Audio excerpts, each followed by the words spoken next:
Le vent hurle dans les ruelles pavées de Saint-Émilion, comme s'il voulait arracher les secrets des vieilles pierres. Antoine, seul sur un banc du parc, serre son écharpe contre son cou, les yeux fixés sur les feuilles mortes qui dansent au sol. Il ne pensait pas revenir ici, dans cette ville où tout avait commencé, et où tout risquait de s'effondrer. C'était il y a 5 ans, sous ce même ciel d'automne, qu'il avait rencontré Éloi. Un regard échangé dans un café bondé, un rire partagé sous la pluie, et soudain, leur vie s'était entremêlée comme les vignes qui entourent la ville. Antoine, libraire discret, avait toujours cru qu'il mènerait une vie simple, peut-être avec une femme, des enfants, une maison au volet bleu. Mais Éloi, avec son sourire audacieux et ses mots qui dansaient comme des flammes, avait bouleversé cet avenir tracé. Il s'était promis que ce serait temporaire, une aventure, un feu de paille. Pourtant, 5 ans plus tard, Éloi était toujours là, et Antoine, à 32 ans, se retrouvait face à un choix impossible. Ce soir-là, dans leur petit appartement au-dessus de la librairie, l'air était lourd. Éloi, assis sur le canapé, feuilletait un carnet de croquis, ses doigts tachés d'encre trahissant son agitation. « On doit parler, Antoine », murmura-t-il, sa voix grave teintée d'une urgence nouvelle. Antoine sentit son cœur se serrer. Il savait ce qui allait suivre. Claire, leur amie d'enfance, était enceinte. Et l'enfant qu'elle portait était le sien. Antoine n'avait jamais prévu d'être père, pas comme ça.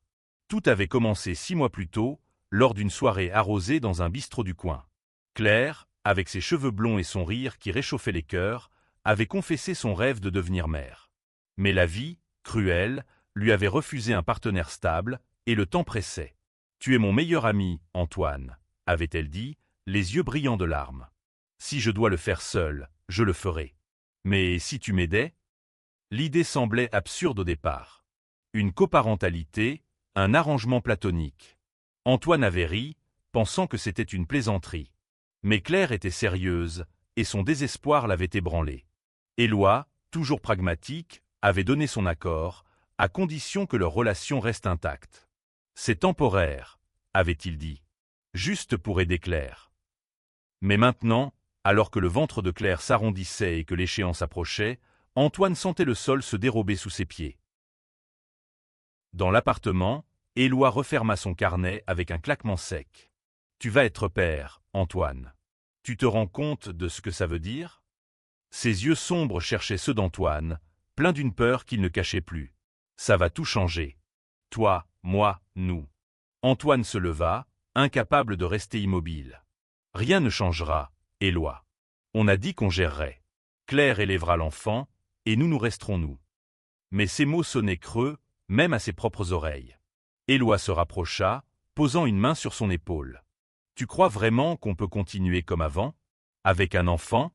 Avec Claire ?» Les semaines qui suivirent furent un tourbillon d'émotions. Claire, rayonnante malgré ses nausées, passait souvent à la librairie, apportant des échantillons de peinture pour la chambre du bébé.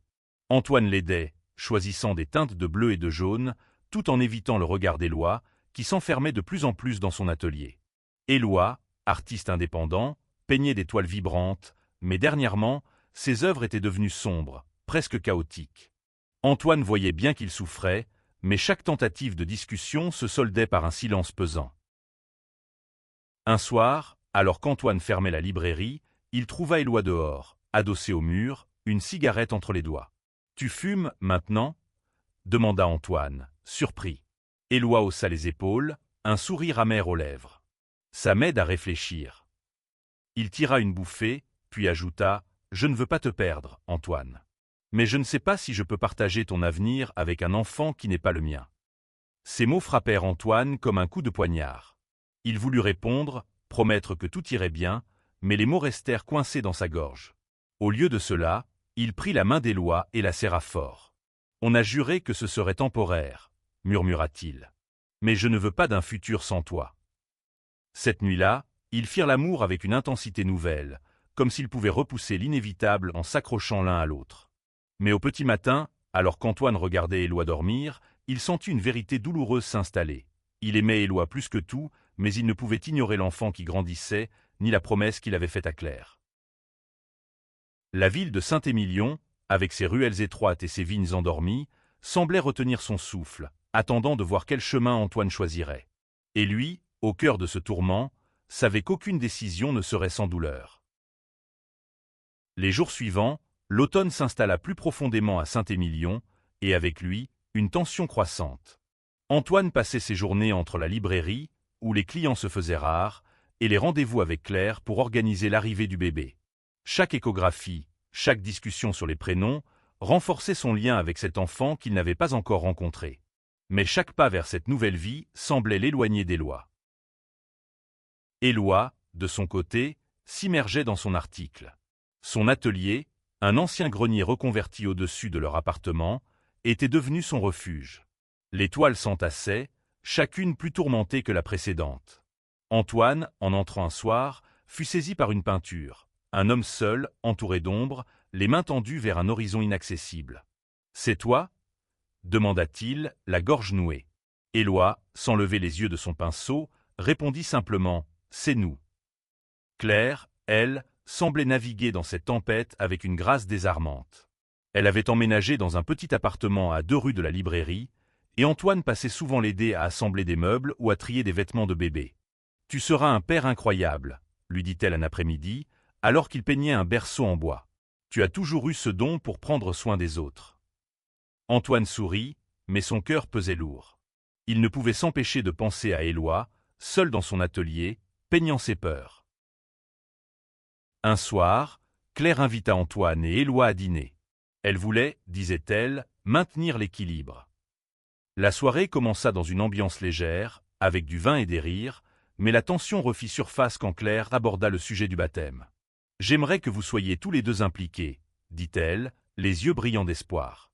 « Cet enfant aura besoin de vous deux. » Éloi reposa son verre un peu trop fort. « Claire, je ne suis pas sûr d'être prêt pour ça, » dit-il, sa voix tremblante. « Je ne sais même pas où est ma place dans tout ça. » Le silence qui suivit était insupportable.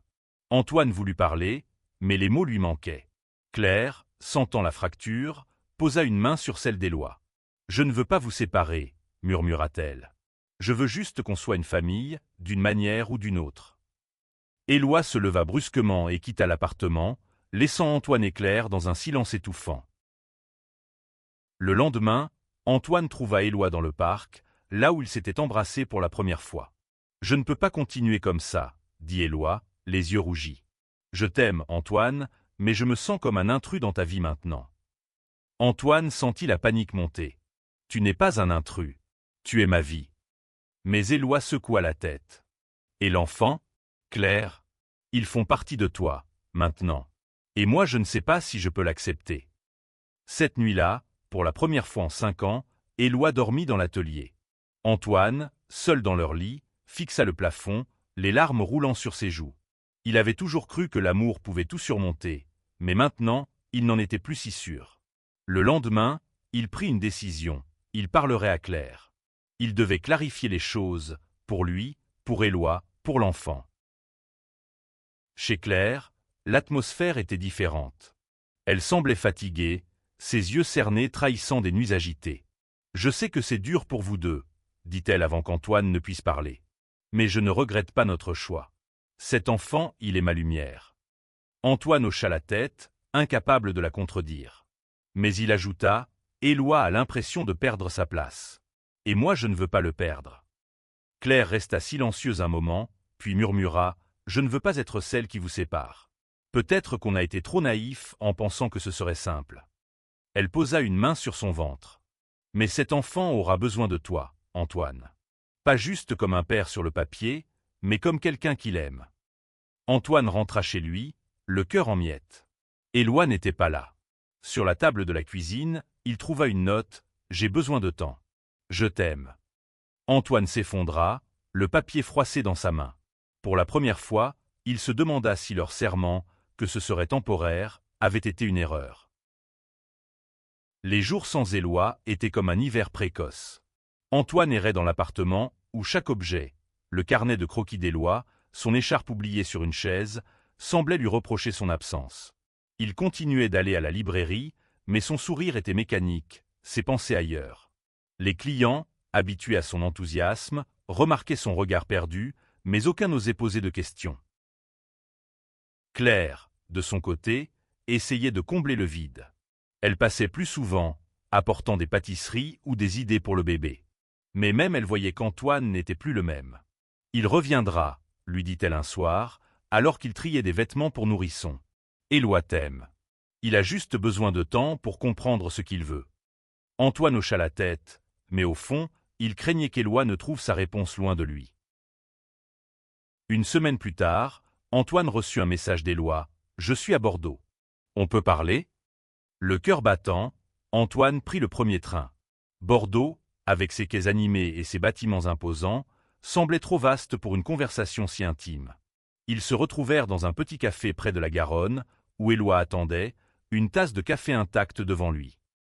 « J'ai réfléchi, » commença Éloi, évitant le regard d'Antoine. « Je ne veux pas te forcer à choisir entre moi et l'enfant. Mais je ne peux pas vivre en me sentant comme un étranger dans ta vie. » Antoine sentit sa gorge se nouer. « Tu n'es pas un étranger, Éloi. Tu es tout pour moi. » Éloi esquissa un sourire triste. « Alors pourquoi j'ai l'impression que tu t'éloignes ?» Il marqua une pause, puis ajouta « J'ai eu une offre pour exposer mes toiles à Paris. Une galerie veut organiser une exposition. C'est une chance énorme, mais ça voudrait dire partir. » Antoine sentit le sol trembler sous ses pieds. « Tu partirais? Pour de bon ?» Éloi haussa les épaules, les yeux brillants. « Je ne sais pas. Je ne veux pas te perdre, mais je ne peux pas rester et me sentir invisible. » De retour à Saint-Émilion, Antoine passa la nuit à arpenter les ruelles, cherchant des réponses dans les ombres. Il repensait à leur rencontre, à la promesse qu'il s'était faite, que ce serait temporaire. Mais l'amour, il le savait maintenant, n'avait rien de temporaire. Il aimait Éloi, mais il aimait aussi l'idée de cet enfant, de cette famille qu'il formait avec Claire. Comment pouvait-il choisir? Le lendemain, il alla voir Claire. Elle était dans son jardin, en train de planter des bulbes de tulipes. « Tu as parlé à Éloi ?» demanda-t-elle, sans lever les yeux. Antoine hocha la tête. « Il veut partir à Paris. » Claire s'arrêta, essuyant la terre de ses mains. « Et toi, qu'est-ce que tu veux ?» La question le frappa de plein fouet. Pendant des mois, il avait évité de se la poser. Il voulait Éloi, il voulait l'enfant, il voulait Claire heureuse. Mais à quel prix? « Je veux qu'on soit tous ensemble, » dit-il enfin. « Mais je ne sais pas si c'est possible. » Claire posa une main sur son bras. Parfois, l'amour, c'est laisser partir. Mais parfois, c'est se battre pour garder tout le monde. Tu dois décider ce qui compte le plus. Ce soir-là, Antoine écrivit une lettre à Éloi. Il y mit tout son cœur, ses peurs, ses espoirs. « Je ne veux pas d'un futur où tu n'es pas là, » écrivit-il. « Mais je ne peux pas ignorer cet enfant, ni Claire. Si tu pars, je comprendrai. Mais si tu restes, je te promets qu'on trouvera un moyen. » Il glissa la lettre sous la porte de l'atelier, espérant qu'Éloi la trouverait avant de prendre sa décision. Éloi ne répondit pas à la lettre. Les jours passèrent, et l'absence de nouvelles devint une blessure à vif pour Antoine. Il continuait ses routines, ouvrir la librairie, aider Claire, sourire aux clients, mais une partie de lui semblait éteinte. Saint-Émilion, avec ses couleurs d'automne, lui semblait désormais fade, comme si la ville pleurait avec lui. Un matin, alors qu'il triait des livres dans l'arrière-boutique, la clochette de la porte tinta. Pensant à un client, Antoine cria un « J'arrive », sans lever les yeux. Mais quand il entra dans la boutique, il se figea. Éloi était là, ses cheveux en bataille, une valise à la main. « Je ne pars pas, » dit-il simplement. « Pas encore. » Ils passèrent la soirée à parler, vraiment parler, pour la première fois depuis des semaines. Éloi avoua qu'il avait failli accepter l'offre de Paris, mais que la lettre d'Antoine l'avait fait réfléchir. « Tu m'as rappelé pourquoi je suis tombé amoureux de toi, » dit-il, un sourire timide aux lèvres. « Tu ne lâches jamais, même quand tout semble impossible. » Antoine sentit un poids s'alléger, mais il savait que ce n'était qu'un début. « On doit trouver un moyen de faire fonctionner tout ça, » dit-il. « Toi, moi, Claire, l'enfant, on doit être honnête. » Éloi hocha la tête. « D'accord. Mais je veux être sûr que j'ai ma place. » Ils décidèrent de parler à Claire ensemble. Elle les accueillit avec un sourire fatigué, son ventre désormais bien visible sous sa robe. « Je suis contente que tu sois revenu, Éloi, » dit-elle. « On a besoin de toi. » Éloi, pour la première fois, sembla ému par ces mots. « Je veux essayer, » dit-il. Mais on doit établir des règles. Je ne veux pas me sentir comme un étranger dans cette famille. Les semaines suivantes furent un exercice d'équilibre. Antoine, Éloi et Claire passaient plus de temps ensemble, apprenant à naviguer dans cette dynamique inhabituelle. Ils établirent un plan. Antoine serait le père de l'enfant, mais Éloi aurait un rôle dans sa vie, comme un parrain, un oncle ou quelque chose d'unique qu'ils définiraient ensemble. Claire, reconnaissante, insista pour qu'Éloi soit impliqué autant qu'il le souhaitait. Mais les tensions persistaient. Lors d'une échographie, Éloi resta en retrait, observant Antoine et Claire partager un moment d'émotion en voyant le bébé à l'écran. Il sourit, mais Antoine vit la douleur dans ses yeux. Plus tard, dans l'intimité de leur appartement, Éloi murmura « Parfois, j'ai l'impression que je suis de trop ». Antoine, bouleversé, le serra dans ses bras. « Tu es ma maison, Éloi. Ne l'oublie jamais ». À l'approche de l'hiver, Saint-Émilion se para de lumières festives. Antoine, Éloi et Claire décidèrent d'organiser un petit Noël ensemble, comme une répétition de leur future famille. Ce soir-là, autour d'un sapin décoré à la hâte, ils rirent, partagèrent des souvenirs, et, pour la première fois, Antoine sentit un espoir véritable. Peut-être, juste peut-être, ils pourraient construire quelque chose de beau, ensemble. L'hiver enveloppa Saint-Émilion d'un froid mordant, mais dans l'appartement d'Antoine et Éloi, une chaleur nouvelle semblait naître. Les discussions avec Claire devenaient plus fluides, et Éloi, bien que toujours prudent, commençait à s'ouvrir. Il proposa même de peindre une fresque dans la chambre du bébé, une idée qui fit briller les yeux de Claire. Quelque chose de doux, avec des étoiles, suggéra-t-elle. Éloi acquiesça, et Antoine vit dans ce geste un pas vers l'acceptation. Mais la paix était fragile. Une nuit, alors qu'Antoine aidait Claire à préparer un dîner, elle s'effondra en larmes. « J'ai peur », avoua-t-elle. « Peur que cet enfant grandisse dans une famille où tout est si compliqué. » Antoine la prit dans ses bras, rassurant, mais ses propres doutes ressurgirent. Et si Claire avait raison? Et si leur arrangement, aussi bien intentionné soit-il, était trop instable? Éloi, de son côté, luttait avec ses propres démons. La fresque avançait, mais chaque coup de pinceau semblait raviver ses incertitudes. Un soir, il invita Antoine dans l'atelier pour lui montrer son travail. Un ciel étoilé, avec des silhouettes floues tenant des mains, comme une famille unie. « C'est nous », demanda Antoine, ému. Éloi hocha la tête. « J'essaie de croire qu'on peut être ça. Mais parfois, j'ai peur de ne pas être assez fort. » Antoine passa la nuit à réfléchir. Il aimait Éloi, il aimait Claire, et il aimait cet enfant à venir. Mais l'amour, il le savait, demandait plus que des promesses. Il demanda conseil à sa mère, une femme discrète qui vivait à la périphérie de la ville. « L'amour, c'est un jardin, » lui dit-elle. « Il faut l'arroser, le tailler, et parfois, laisser certaines branches pousser librement. » Ces mots restèrent avec lui, l'aidant à voir plus clair. Un après-midi, alors que la neige tombait doucement sur Saint-Émilion, Antoine organisa une rencontre dans la librairie. Il voulait que tout soit clair, une fois pour toutes. Claire, Éloi et lui s'assirent autour d'une table, entourés de livres qui semblaient veiller sur eux. « On doit arrêter de prétendre que c'est temporaire, » dit Antoine. « Cet enfant, notre relation, tout ça c'est notre vie, maintenant. On doit la construire ensemble. » Éloi, silencieux, finit par parler. « Je veux être là, » dit-il. « Mais j'ai besoin de savoir que je compte autant que Claire, autant que l'enfant. » Claire, les larmes aux yeux, prit sa main. « Tu comptes, Éloi. Tu fais partie de cette famille. » Pour la première fois, Antoine sentit qu'ils étaient sur la même longueur d'onde. La fresque d'Éloi fut terminée juste avant Noël. Elle était magnifique, un ciel étoilé qui semblait danser sur les murs de la chambre du bébé.